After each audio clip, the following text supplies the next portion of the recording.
She ran into the storm without thinking, rain hammering her uniform, her cheap umbrella raised over a trembling old man who could barely stand. From the diner doorway, Jeffrey's voice cut through the thunder. "Esther, get back inside.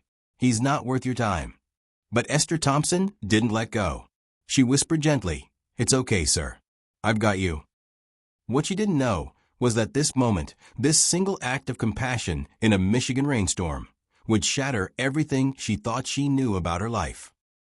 Before we dive into this powerful story, please take a moment to subscribe so we can share more incredible journeys like Esther's.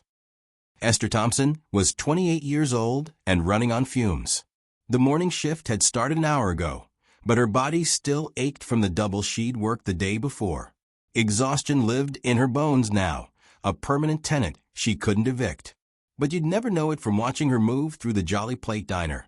Warm smile still intact, gentle hands still steady, that quiet grace that survived poverty, humiliation, and 1,000 reasons to give up. The Jolly Plate diner sat on the edge of Scottsville, Michigan, a fading roadside stop where truckers grabbed coffee and locals pretended not to notice the chipped counters and flickering neon sign.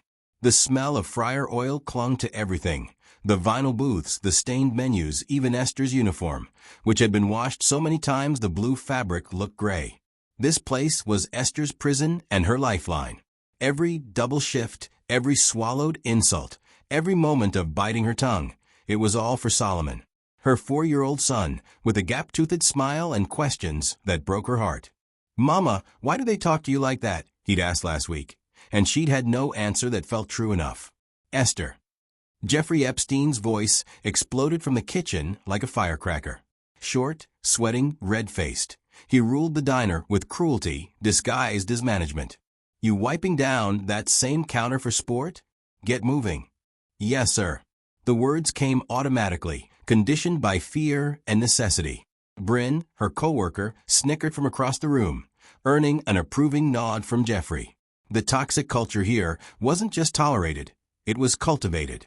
Jeffrey loved watching people squirm, loved reminding them how replaceable they were, especially Esther. "You're lucky to have this job," he told her yesterday, leaning close enough that she could smell the stale coffee on his breath. "Don't forget it." A trucker at the counter raised his empty mug without looking at her. Esther refilled it with a soft, "Here you go, sir." "No, thank you." Most of them never did. She moved through her shift like a ghost, present but invisible, necessary but unvalued. Her feet ached in shoes held together with determination. Her back screamed from hours of standing. But she kept the tiny notebook of Bible verses tucked in her apron, touching it sometimes for strength when Jeffrey's voice grew particularly cruel. Outside, the sky darkened. Thunder rumbled low and threatening. Michigan storms came fast and mean this time of year, turning the world sideways with rain that stung like needles. Esther glanced out the window as she wiped down another booth. The parking lot was already puddling. The wind picked up, rattling the diner's old windows. She thought about Solomon at home with her neighbor, hoped he wasn't scared of the thunder, hoped he'd eaten the lunch she'd packed that morning before dawn. The storm was coming. But she had no idea the real storm was about to arrive in the form of a soaking, wet old man struggling across that dark parking lot. Lightning cracked the sky open, illuminating the parking lot in harsh white flashes. That's when Esther saw him, a frail elderly man shuffling through the downpour, clutching a worn wooden cane that looked ready to snap. His clothes clung to his thin frame, rain streaming down his face as he struggled toward the diner entrance. Customers glanced up, then quickly away. Someone muttered, "Looks like a vagrant." Bryn laughed. "Probably wants handouts." Jeffrey appeared from the back, took one look, and marched to the door. He cracked it open just enough to shout into the storm, "Get lost, old man. We ain't running a shelter." But then the wind tore the umbrella from the old man's trembling hands. He stumbled, nearly collapsing onto the wet pavement. Esther moved before she could think. She grabbed her own umbrella from behind the counter and pushed through the door into the storm. Rain drenched her instantly, her uniform soaking through, cold water running down her neck. But she didn't stop. "Sir," she called, rushing to him. "Sir, I've got you." She lifted the umbrella over his head with one hand and placed her other hand firmly on his shoulder, steadying him. His whole body trembled, from cold, from exhaustion, from something deeper. "It's okay," she whispered gently. "You're okay now." Behind her, Jeffrey burst through the door, pointing aggressively. "Esther, what the hell are you doing? Get back inside." But Esther didn't let go. She guided the old man slowly toward the diner, her arms supporting his weight, Rain hammering them both. "Thank you," the old man whispered, his voice thin and cracking. Most folks don't stop anymore." "Well, I'm stopping," Esther said firmly. Inside, Jeffrey's face had gone purple with rage. "You're helping some bum on company time? You're making us look like a charity." Esther helped the old man into a booth near the heater, her uniform dripping puddles onto the floor. She grabbed a clean towel from behind the counter and gently dried his face and hands. "What's your name, sir?" she asked softly. "Jimmy," he said, teeth chattering. "Jimmy John." "I'm Esther. Let me get you something warm." Jeffrey slammed his fist on the counter. "Don't you dare give away my food." But Esther was already moving toward the kitchen, her heart pounding, but her resolve unshaken. Some things mattered more than keeping a job. Some things mattered more than fear. She brought Jimmy a bowl of hot soup anyway, sliding it in front of him when Jeffrey stormed off to his office. The old man's hands shook as he lifted the spoon, steam rising around his weathered face. He looked at her with eyes that held something she couldn't quite name, gratitude. Yes, but also observation, like he was studying her character. "You're kind," he said quietly. "In a world that punishes kindness, you still choose it." Esther smiled sadly. "Just doing what's right. That's more rare than you think." Jeffrey reappeared 20 minutes later, his face still flushed with anger. "Esther, office." Now, her stomach dropped. She knew that tone. She followed him to the cramped back room that reeked of old cigarettes and power trips. "You're suspended," Jeffrey announced, not even looking at her. "Without pay. 1 week. Maybe that'll teach you not to embarrass me in front of customers." "Please," Esther's voice cracked. "Please, I can't afford." Should have thought of that before playing Mother Teresa. He thrust her paycheck at her like it was garbage. "Get out." Esther walked out of the diner in a daze, rain still falling, her world crumbling. 1 week without pay meant no rent, no groceries, no way to keep Solomon fed and safe. She sat on the curb outside, clutching her paycheck, letting tears mix with raindrops on her cheeks. When she finally made it home to their tiny Lakeview Court apartment, Solomon ran into her arms. "Mama, Mama."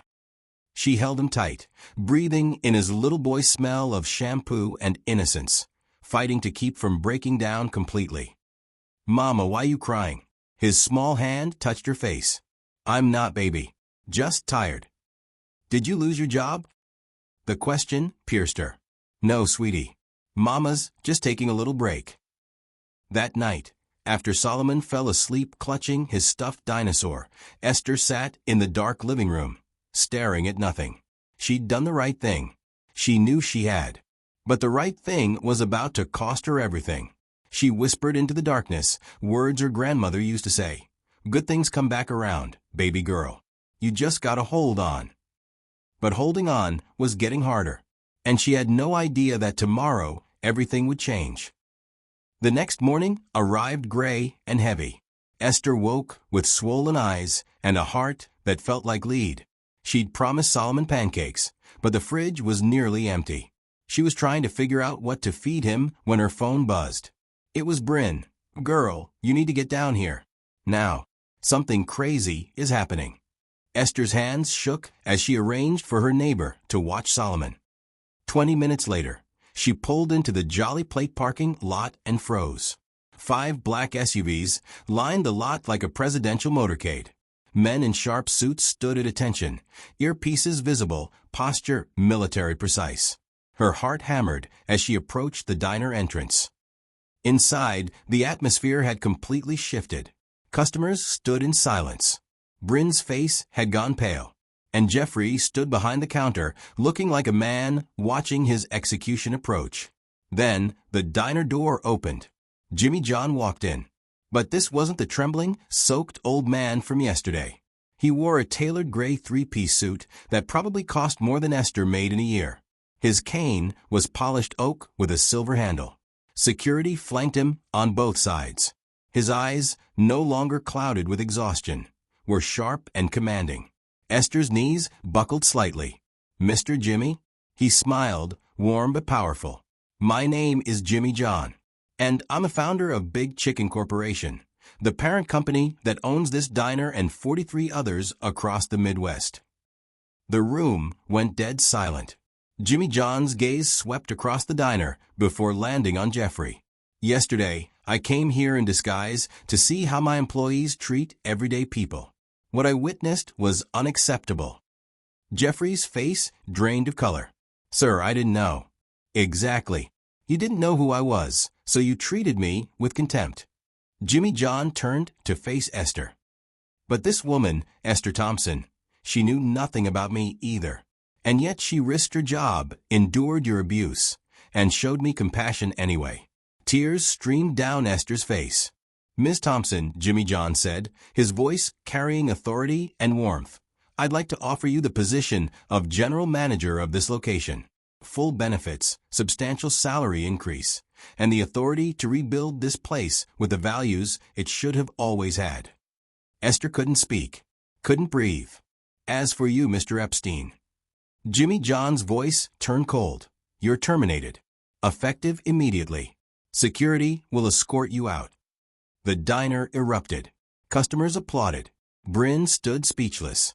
And Esther Thompson, the waitress who'd been punished for kindness, finally understood what her grandmother meant. Good things really do come back around. Sometimes in a storm.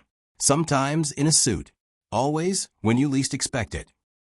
If you've ever felt invisible, undervalued, or punished for doing the right thing, you're not alone. Esther's story is proof that your kindness matters, even when no one's watching.